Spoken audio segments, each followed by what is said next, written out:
আলাইকুম ওরহমতুল্লাহি ওয়াবারাকাতুহ। ইন্নাল হামদুলিল্লাহি রাব্বিল আলামিন ওয়াসসালাতু ওয়াসসালামু আলা সাইয়্যিদিল মুরসালিন আম্মা বা'দ। এখনকার আলোচ্য বিষয় হলো আলেমকে। প্রথমে আমরা জানব যে আলেম অর্থ কী। আলেম আরবি শব্দ, যার বাংলা অর্থ হলো জ্ঞানী। এখন আমরা দেখি জ্ঞানী কে। তো জ্ঞানী যদি বলি জ্ঞানী কে, এটা এক কথায় বলতে পারি যে যেই ব্যক্তি নিজের মঙ্গল বোঝে সেই জ্ঞানী। এখন হয়তো বলতে পারেন এটা কেমন কথা, স্বার্থপরতা হয়ে গেল না? আসলে বিষয়টা তা না। একটু যদি গভীরভাবে আলোচনা করি তাহলে বিষয়টা বুঝতে পারবেন যে আসলে জ্ঞানী কে। প্রথমে আমি দু একটি উদাহরণ দিচ্ছি। যেমন দুটো লোক রাস্তা দিয়ে যাচ্ছে, পথের মাঝখানে হয়তো একটা যেটাকে বলা হয় খাওয়া, অর্থাৎ কাদা অনেক, সে কাদার উপরে সাঁকো দেওয়া আছে। এখন একটা লোক সেই সাঁকো দিয়ে পার হয়ে গেল, তার পরনে ভালো কাপড় চোপড়। দ্বিতীয় লোকটা উনি সাঁকো দিয়ে পার না হয়ে নিচে কাদার মধ্যে দিয়ে পার হয়ে গেলেন, তার পরনে ভালো পোশাক ছিল। এখন আপনি কাকে জ্ঞানী বলবেন? নিশ্চয়ই যে সাঁকো দিয়ে পার হয়েছে সেই তো জ্ঞানী, তিনিই তো জ্ঞানী। কারণ তিনি বুঝতে পারছেন যে ওই কাদার ভিতর দিয়ে গেলে তার শরীরে কাপড় চোপড়ে কাদা লাগবে, নোংরা হয়ে যাবে। তো চিন্তা করেই তিনি সাঁকো দিয়ে পার হয়েছেন। তা নিশ্চয়ই তো আপনি বলবেন, যদি প্রশ্ন করি জ্ঞানীকে, অবশ্যই বলবেন যে সাঁকো দিয়ে পার হয়েছে সেই তো জ্ঞানী। একটা বিষয়। আবার যে বিষয়টা বলছিলাম যে যে নিজের ভালো বোঝে সেই জ্ঞানী। এখন হাতে আপনি বুঝবেন, মনে করতে পারেন যে তাহলে শুধু নিজের জন্য সব করব, আর কারো কাছে যাব না, কারোর জন্য কিছু করব না, কারো উপকার করব না, ইত্যাদি ইত্যাদি। না, আসলে বিষয়টা তা না। যেমন একটা লোক আপনার কাছে আসলো বিপদে পড়ে সাহায্যের জন্যে, হয়তো টাকা পয়সা লাগবে বা অন্য কোনো ব্যাপারে সাহায্য নিতে আসলো। মনে করেন টাকার জন্য আসলো, তার টাকাটা খুব প্রয়োজন, হয়তো বললো আমাকে 5,000 টাকা দিন, তাহলে আমার খুব উপকার হবে। আসলেই বড় সমস্যা, টাকাটা পেলে হয়তো তার অনেক উপকার হবে। আপনার দেওয়ার মতো সামর্থ্য আছে, আপনি চিন্তা করলেন ওকে টাকা দিলে তো আমি টাকা ফেরত পাবো না, হয়তো সমস্যা হতে পারে, দেব না। আসলে এটা জ্ঞানীর কাজ হয়নি। আপনি টাকাটা দিবেন, দিলেই আপনি জ্ঞানীর কাজ করলেন। কারণ কাউকে উপকার করা কোরআন হাদিস দ্বারা নির্দেশিত একটা বিষয়। আর যখন আপনি কারো উপকার করবেন, যেহেতু বিষয়টা আল্লাহর হুকুম, তাহলে আপনি তো এটা শুধু উপকারই করলেন না, এই উপকারের মধ্যে আপনার পুরস্কারের ব্যবস্থাও রয়েছে। আল্লাহ তাআলা আপনাকে পুরস্কৃত করবেনই করবেন। আল্লাহ তো বেইনসাফি করেন না, আল্লাহ তাআলা অবশ্যই আপনাকে পুরস্কৃত করবেন।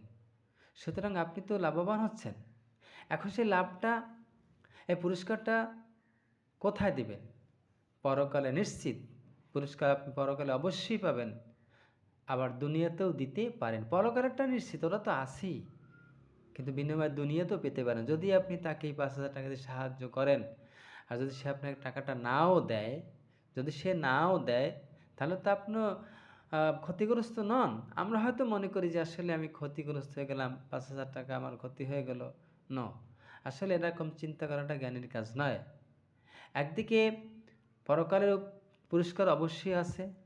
এই 5,000 টাকার বিনিময়ে আল্লাহ তাআলা দুনিয়াতে আপনাকে আমাকে যে কোনো একটা পদ্ধতির মাধ্যমে একটা সিস্টেম করে 50,000 টাকাও আপনার আমার পকেটে ভরে দিতে পারে। সুবহানাল্লাহ।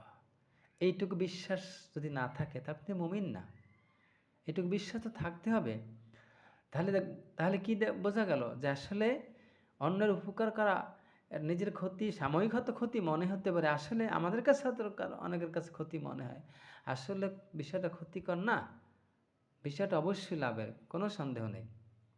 কিন্তু আমরা আমাদের ইমানগত সমস্যার কারণে আমরা হয়তো ক্ষতি মনে করে থাকি।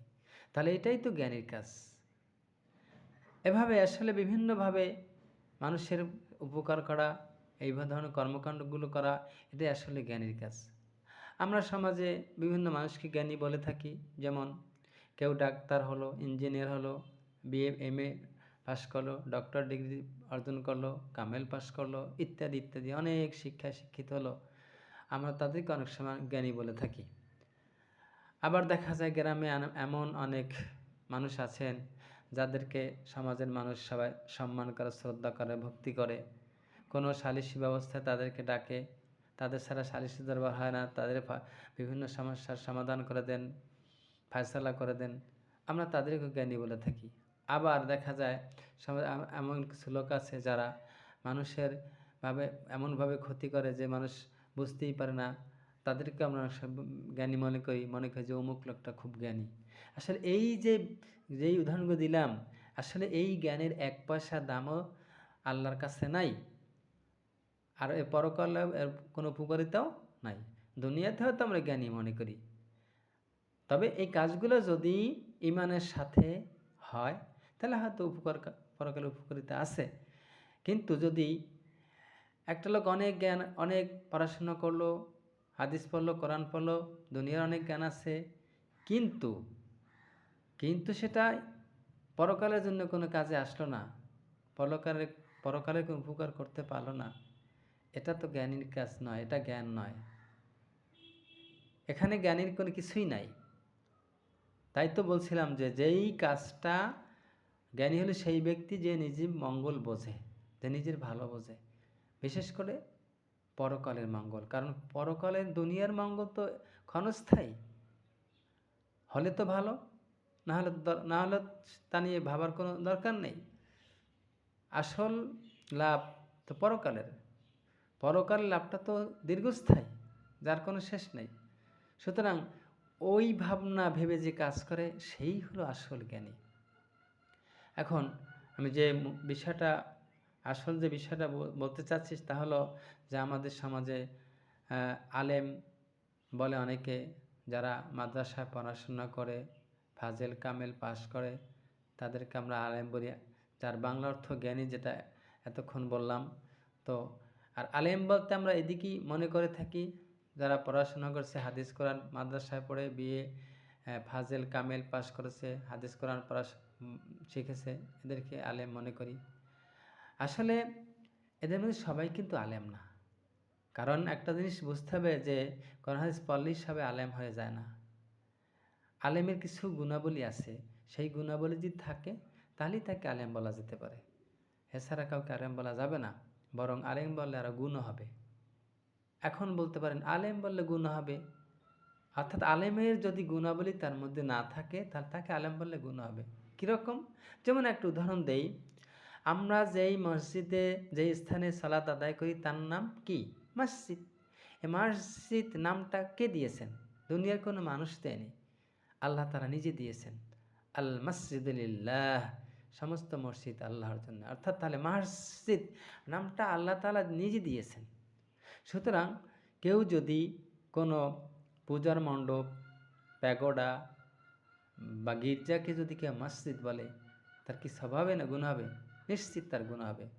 কারণ মসজিদ মানে কি? সেজদার জায়গা, যেখানে সেজদা করা হয়, আল্লাহর শেখানো পদ্ধতিতে সেখানে সেজদা দেওয়া হয়, সেটার নাম মসজিদ। তাই মন্দির, গির্জা, প্যাগোডা তো ওই সিস্টেমটা নাই, সুতরাং ওটাকেও মসজিদ বললে তো অবশ্যই গুণ হবে। ঠিক একইভাবে আলেম শব্দটা আল্লাহ তাআলা নিজে দিয়েছেন। আল্লাহ এবং আলেমের বৈশিষ্ট্য কোরআনে আল্লাহ জানিয়ে দিয়েছেন। আল্লাহ তাআলা বললেন, ইন্নামা ইয়াখশাল্লাহু মিন ইবাদিহিল উলামা, নিশ্চয়ই আমার বান্দাদের মধ্যে তারাই হলো আলেম, যারা আল্লাহকে ভয় করে। সুবহানাল্লাহ। তাহলে এখানে আমরা কি দেখলাম? যে আসলে যারা আল্লাহকে ভয় করে। ভয় কেন করব? ভয় মানেটা কি আসলে? কারণ হলো আল্লাহর শাস্তির একটা জায়গা রয়েছে, আল্লাহর একটা শাস্তির জায়গা আছে, যার নাম আমরা জানি জাহান্নাম। তো এই জাহান্নামকে ভয় করতে হবে না? তা আমরা যখন কোনো ভালো কাজ করব, অবশ্যই তো জান্নাতের আশায় করব। আমরা যখন মন্দ কাজ থেকে বিরত থাকব, অবশ্যই জান্নাতের আশায় বিরত থাকব, তাই নয় কি? তাহলে আল্লাহকে ভয় করা মানে আল্লাহর ওই শাস্তির জায়গাটাকে ভয় করা। আল্লাহকে এছাড়া তো ভয় করার কিছু নাই। আমরা একটা সাপকে ভয় কেন পাই? একটা সাপ তো লম্বা একটা দড়ির মতো একটা জিনিস, এটা ভয় পাওয়ার কি আছে? আমরা তো সাপকে মূলত ভয় পাই না, আমরা ভয় পাই সাপের যে বিষাক্ত যে বিষয়টা আছে, ওটাকে আমরা ভয় পাই, তাই না? একটা সাপের যদি মাথা না থাকে, বিষাক্ত জিনিস না থাকে, তাহলে ওটাতে ভয়, কেউ ওটাকে ভয় পাবে না। সাপ দংশন করলে মানুষ বিষাক্ত হয়ে মারা যায়, এটাই তো ভয়ের কারণ। এই জন্য আমরা সাপকে ভয় করি। তা আল্লাহকে ভয় করবো কারণ কি? কারণ আল্লাহর অবাধ্য হলে আল্লাহর একটা শাস্তির জায়গা আছে, আল্লাহ সেখানে আমাদেরকে শাস্তি দিবেন, এবং সে শাস্তি যেমন তেমন শাস্তি নয়, কঠিন শাস্তি। যে শাস্তির কোটি কোটি ভাগের শাস্তি দুনিয়াতে, কোটি কোটি ভাগের 1 ভাগ শাস্তি দুনিয়াতে নাই, সেই রকম কঠিন শাস্তি। তাহলে সেই শাস্তিটাকে তো আমাদের ভয় পেতে হবে, অবশ্যই ভয় পেতে হবে। তাহলে এই জন্য আল্লাহ তাআলা বলেন, যারা আল্লাহকে ভয় করে তারা হলে আসলে জ্ঞানী। তার মানে হলো কি, যে আল্লাহকে ভয় করার অর্থ হলো আল্লাহর হুকুমগুলা মেনে চলা, আদেশগুলা পালন করা, নিষেধগুলা বর্জন করা। এটাই তো আসলে মূল বিষয়। আল্লাহ তাআলা এটাই বোঝাতে চেয়েছেন যে যারা আল্লাহকে ভয় করে তারা আল্লাহর হুকুমগুলো অবশ্যই মেনে চলবে। এবার আমরা একটা হাদিস থেকে যদি বুঝতে যাই, এক ব্যক্তি ওমর রাদিয়াল্লাহু তাআলা আনহুকে জিজ্ঞাসা করলেন যে জ্ঞানী কে, আলেম কে? ওমর রাদিয়াল্লাহু তাআলা আনহু জবাব দিলেন, যে ব্যক্তি যতটুকু জানে তার উপর আমল করে সেই হলো জ্ঞানী। সুবহানাল্লাহ। এখন তার এই কথাটা আর কোরআনের ওই কথাটা, এটা কি সাংঘর্ষিক? আসলে সাংঘর্ষিক না। কথাটা দুটো শুনতে হয়তো ভিন্ন মনে হতে পারে, কিন্তু দুইটার কথার একই, মূল ভাব এক। যে যতটুকু জানবে ততটুকুই মানবে। তার মানেটা কি? তার মানে জানতে হবে, কারণ আল্লাহর শাস্তির জায়গা থেকে আমাকে বাঁচতে হলে এলেম অর্জন করতে হবে, জানতে হবে, এবং জানলে সেটা আমলও করতে হবে। আমাদের মূল উদ্দেশ্য আমল। তা আমল করতে হলে কেন আমল কেন করব? আমল করব তো আল্লাহর শাস্তির ভয়ের কারণে, আল্লাহর শাস্তি থেকে বেঁচে থাকার জন্যে আমরা আমল করব। আর আমল করতে তো অবশ্যই জানতে হবে। তো কথাটা তো সেজন্য একই কথা দাঁড়ালো, যে আল্লাহ বললেন কি, যে আল্লাহকে ভয় করে সে হল আলেম। ওমর রাদিয়াল্লাহু বললেন যে যতটুকু জানে ততটুকু আমল করে, তার মানে জানতে হবে, আমলও করতে হবে, তা সে হবে আলেম। কিন্তু আমাদের সমাজে দেখা যায় অনেকে কোরআন হাদিসের জ্ঞান অর্জন করেছে, কিন্তু বিভিন্ন অন্যায়ের সাথে জড়িত, সুদের সাথে জড়িত, ঘুষের সাথে জড়িত, চিটারি বাটপারির সাথে জড়িত, মানে দুনিয়ার ফায়দা লোটার জন্য বিভিন্ন অপরাধের সাথে জড়িত। অথচ তারা কোরআন পড়েছে, হাদিস পড়েছে। এদেরকে তো আলেম বলা যাবে না, বরং এদেরকে আলেম বললে গুনাহ হবে। কারণ আল্লাহ তো আলেমদের বৈশিষ্ট্য দিয়ে দিয়েছেন, বরং এদেরকে বলা যায় জালেম। এখানে একটা বিষয়, যে যারা জানবে না, আমল করার চেষ্টা করবে না, জানার চেষ্টা করবে না, এরা হলো মূর্খ। আর মূর্খ লোক কখনো জান্নাতে যাবে না। কোরআন হাদিসের বর্ণনা থেকে আমরা তাই পাই। যেমন আল্লাহ তাআলা বলেন, এই মূর্খদের ব্যাপারে আল্লাহ তাআলা বলেন, উলাইকা কাল আনআম বাল হুম আদল, এরা তো কুকুরের চাইতে নিকৃষ্ট। সুতরাং মূর্খ লোক কখনো জান্নাতে যেতে পারে না, জান্নাতে যাবে না। এটা কোরআন হাদিস থেকে আমরা এগুলা পাই। অপরদিকে যারা জানে কিন্তু আমল করলো না, এরা হলো জালেম। এদের কখনো আলেম বলা যাবে না, এরা হলো জালেম। আর এই জালেমদের স্থান হবে জাহান্নাম। আল্লাহ তাআলা কোরআনে বললেন যে ইন্নাল্লাহা লা ইউহিব্বুজ জালিমিন, নিশ্চয় আল্লাহ তাআলা জালেমদেরকে পছন্দ করেন না। আবার কি বলেন? ইন্নাল্লাহা লা ইয়াহদিল কওমাজ জালিমিন, আল্লাহ জালেমদেরকে হেদায়েত দিবেন না। তার মানে যেহেতু হেদায়েত দিবেন না, পছন্দ করেন না, তাদের ঠিকানা যে জাহান্নাম, এতে কি কারো কোনো সন্দেহ থাকতে পারে? অবশ্যই না। সুতরাং অবশ্যই জান্নাতে যেতে হলে আলেম হতে হবে।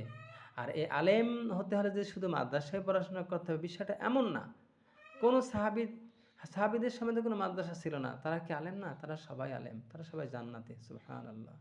তো বিষয় হলো যে আসলে মাদ্রাসায় পড়লে আলেম হওয়াটা সহজ হয়, আর এমনিতে একটু কঠিন হয়ে দাঁড়ায়, এই বিষয় আর কিছুই না। তো সে যদি যে কেউ যদি কোরআন হাদিস ভালো করে পড়ে বুঝে আমল করতে পারে, সেই একজন আলেম এবং সেই অবশ্যই জান্নাতি হবে। আল্লাহ তাআলা আমাদেরকে, আমরা যেন সবাই এলেম অর্জন করতে পারি এবং সেই অনুসারে আমল করতে পারি। আল্লাহ আমাদেরকে সেই তৌফিক দান করুন। আসসালামু আলাইকুম রহমতুল্লাহি ওয়া বারাকাতুহু।